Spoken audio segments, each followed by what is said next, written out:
Сәлеметсіздер ме оқушылар? Бүгін Қазақстан тарих пәнінен өтетін сабақтың тақырыбы 1836-1838 жылдардағы Бөкей ордасындағы қазақтардың көтерілісі. Дәптеріңізді ашып, бүгінгі сабақтың тақырыбын жазып алыңыздар.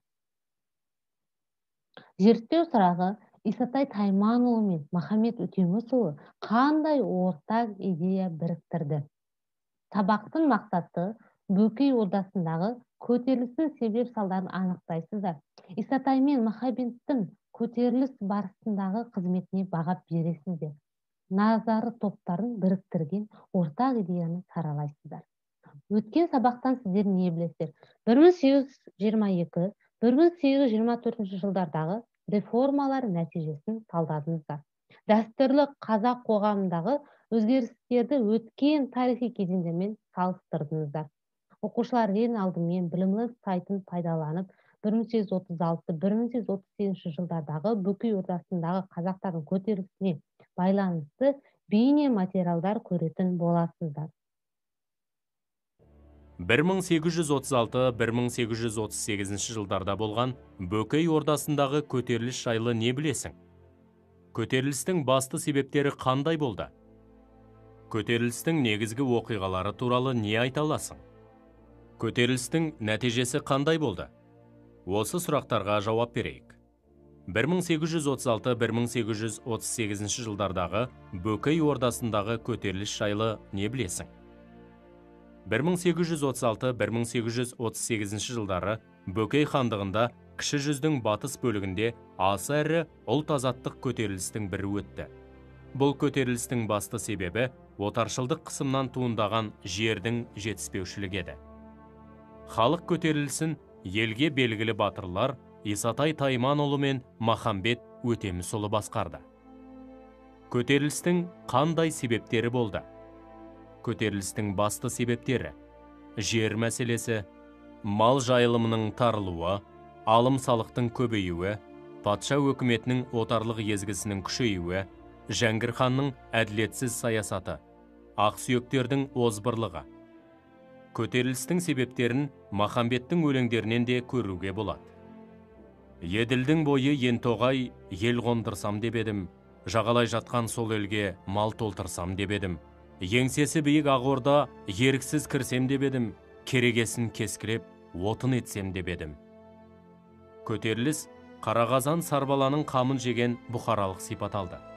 Бұдан бұрын қазақ жерінде бірде-бір қуатты қоғамдық қозғалыс мұндай айқын әлеуметтік, таптық сипат алған емес. Көтерілістің негізгі оқиғалар туралы не білесің? 1837 жылы қазанда хан ордасын қоршады. 1837 жылы 15 қарашада Тастөбе шайқасы болды. 1838 жылы 2 шілдеде Ақбұлақ шайқасы болды. Көтерілістің нәтижесі қандай болды? Көтерілістің жағымды жақтары: Жәңгір хан көтерілісшілердің кейбір талаптарын орындауға мәжбүр болды. Халықтан жиналатын алым салықтың көлемі азайды. Жағымсыз жақтары: 1838 жылы шілдеде Қиыл мен Ақбұлақ өзендерінің бойында көтерілісшілер мен жазалаушылар арасында шешуші шайқас өтті. Көтеріліс аяусыз жаншылып, оның басшысы Исатай Тайманұлы қаза тапты. Махамбет Өтемісұлы қуғынға ұшырап, Баймағамбет сұлтанның жалдамалыларының қолынан қаза тапты. Қорытынды: тұңғыш президент Нұрсұлтан Назарбаев 1836-1838 жылдардағы Исатай Тайманұлы мен Махамбет Өтемісұлы бастаған көтеріліске қазақ халқының өзінің жер бетінен жоғалып кетпей, іргелі ел ретінде сақталып қалғаны оның еркіндік сүйгіш ерік жігерінің, асқақ рухының арқасы.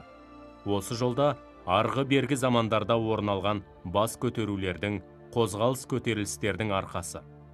Елі мен жері үшін жанын пида еткен боздақтардың арқасы. Исатай мен Махамбет басқарған халық қозғалысы солардың бірі емес, бірегейі деп баға берді. Оқушылар, біз бір бейне материалды көріп аяқтадық. Ары қарай жалғастырайық.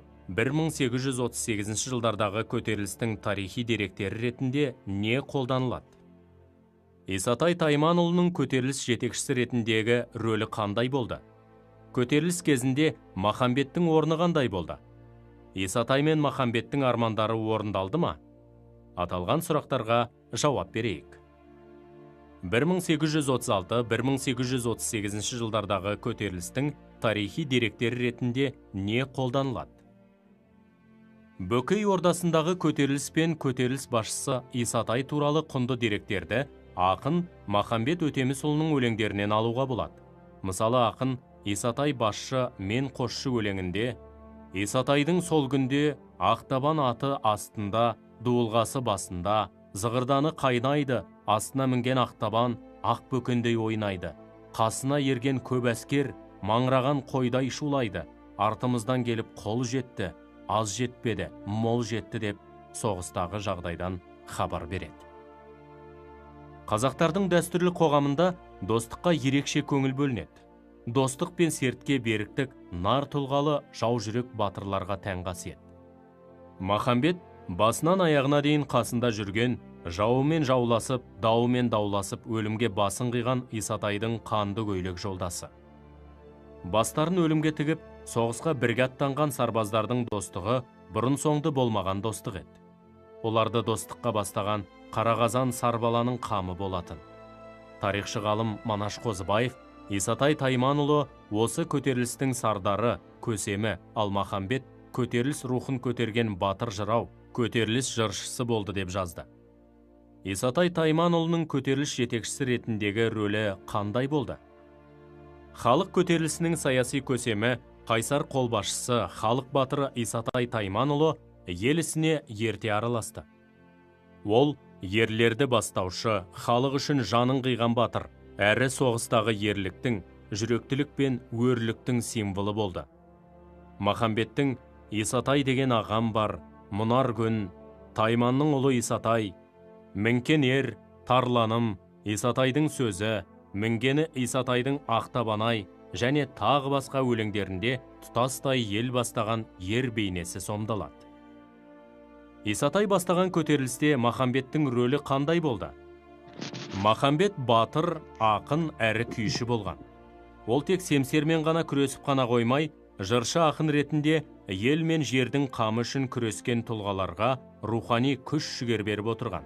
Сондай-ақ, алтын тақты хандардың хандығынан не пайда?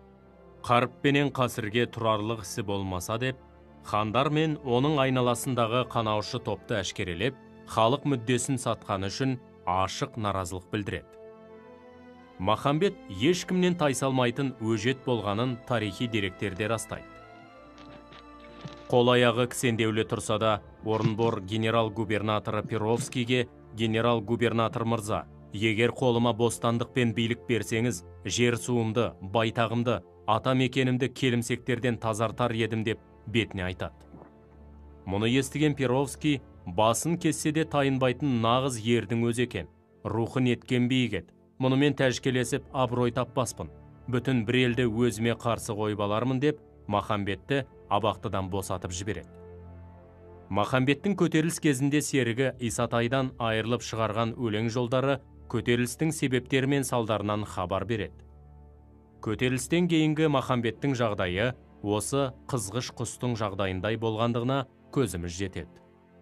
Ау қызғыш құс, ел қорғаны мен едім, мен де айырылдым елімнен, көл қорғаны сен едің, сен де айырылдың көліңнен.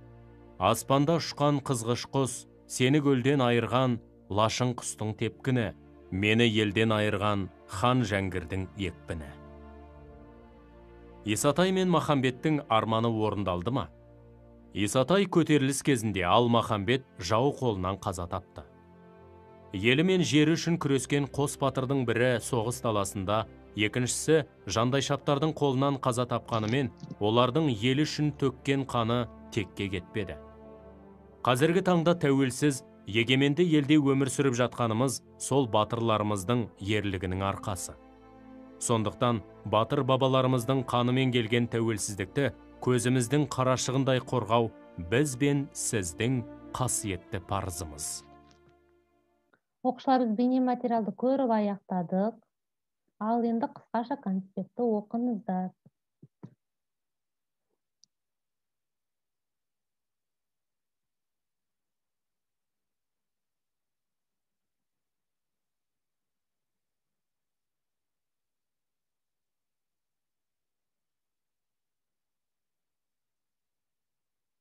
Окуучулар кыскача конспектти окуп болсоңуздар, тапсырма орындайык. Биринчи тапсырма ол ким, бул эмне тапсырмасын орындайбыз. Көтерилиштер саны, көтерилиш башчысы, көтерилиштин максаты, көтерилиштин болгон жери, көтерилиштердин талабы, көтерилиш натыйжеси. Яғни осы сурактарга силер керектүү сөздөрдү пайдаланып коясыздар.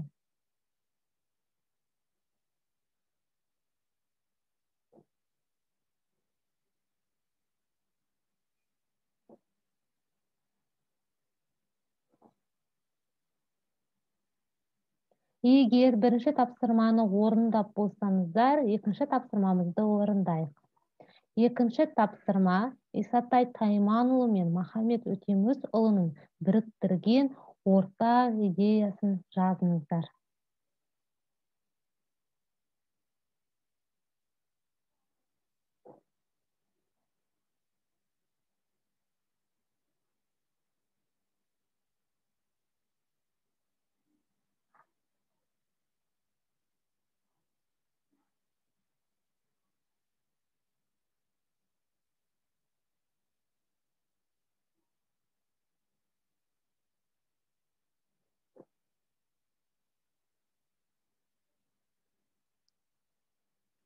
Окуучулар тапсырманы орундап болсоңуздар, бүгүнкү биздин сабак аякталды. Сау болуңуздар.